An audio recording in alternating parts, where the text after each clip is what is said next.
네, 반갑습니다. 부동산 전망하는 남자 골든마우스 인사드립니다. 투자를 할 때요, 불확실성보다는 확실성에 투자를 하는 게 가장 확실합니다. 최근에 분양 물량이 줄어들자 지분 적립형 주택뿐만 아니라 나오는 기사들을 보면요, 민주당이든 국토부든 지분 투자든 아니면 누구나 집 같은 경우가 분양을 늘리기 위해서 이야기를 하는데, 확실성에다가 투자를 하는 게 보통 투자자들의 형식이라고 할 수 있습니다.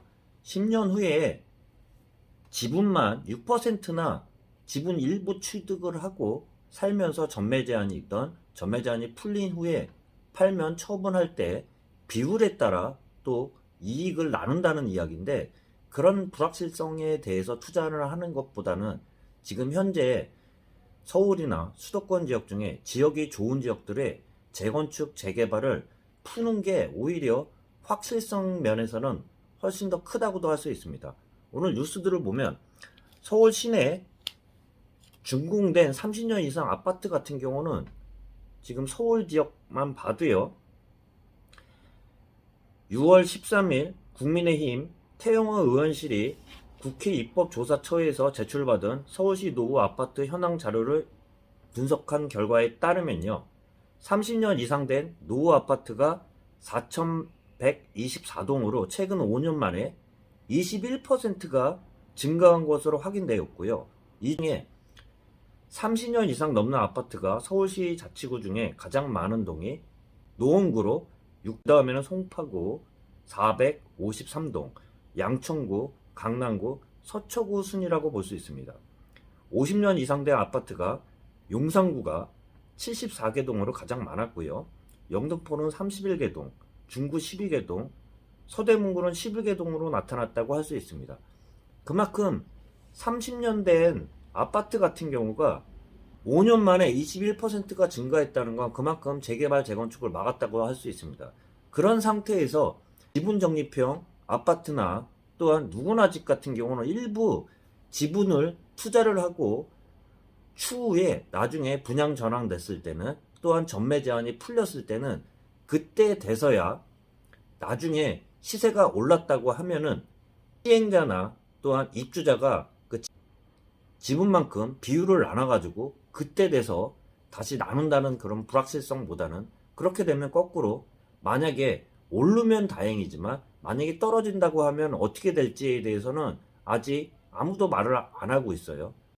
또한 민주당에서 말씀한 누구나 주택 같은 경우도요, 추진하는 시범 단지들을 봐도요, 서울 지역보다는 대부분 수도권 지역 중에서도 좀 수도권 지역에 몰려 있는데요, 지분 지역별 공급 규모를 보면 인천 검단이 4,225가구나 됩니다.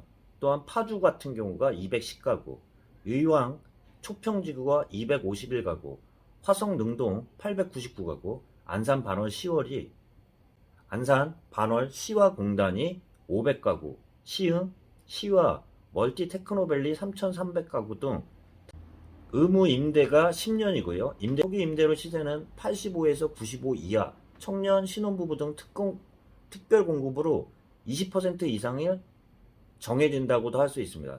취지 같은 경우는요, 분양가의 일부만 대고 자기 집을 취득하면서 나중에 그 취득한다는 그런 의미도 될 수 있지만, 그 위치적으로 보면요, 인천시, 안산시, 화성시, 의왕시, 파주시, 시흥시 등 서울 지역은 빠져 있다고도 볼 수 있습니다.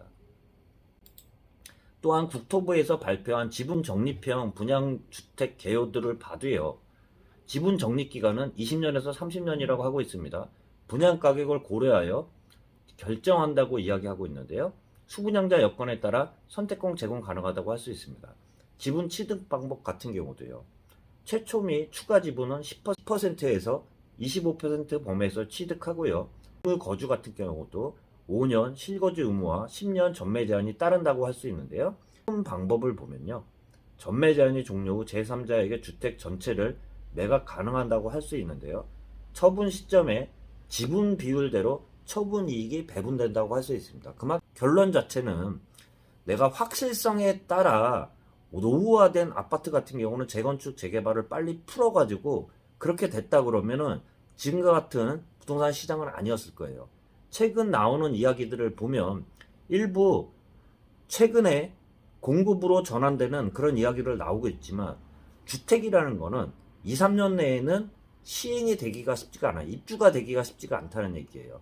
그렇기 때문에 지금 나오는 대책들 같은 경우는 미리 나왔다 그러면 지금 입장에서는 이렇게 노후화된 아파트가 많지는 않았을 거예요. 그렇기 때문에 최근에 매수 심리를 조금이나마 공급 부족에 대해서 완화시키고자 자꾸 3기 신도시 같은 경우도 사전 청약을 하는 거고요. 누구나 주택이나 지분 적립형 이야기하는 게요, 실질적으로 공급 부족을 메우기 위한 그 땜빵 수준이라고밖에 할 수 없습니다. 실질적으로 오래된 노후화 아파트들은 빨리 재개발을 풀고 다시 정상적인 공급 정책이 나와야 되는데요. 지금 입장에서는 그 공급 부족에 대한 올해나 내년까지 공급 부족 후에 그 수요를 조금이나 억제하자는 이야기를 나오고는 있지만, 그만큼 서울의 노후한 아파트들 같은 경우는 계속 늘어나면서, 아니 2, 3년 후가 아니라 좀 더 한 3년에서 5년 정도 돼야지 그게 풀릴 수 있는 그런 상황이기 때문에 제가 좀 말씀드렸다는 이야기 좀 참고를 하시고요. 불확실성보다는 확실성에 투자하는 게 투자자들의 그 습성이라는 이야기 좀 드려보면서 오늘 영상 마치도록 하겠습니다. 참고하시길 바라겠습니다.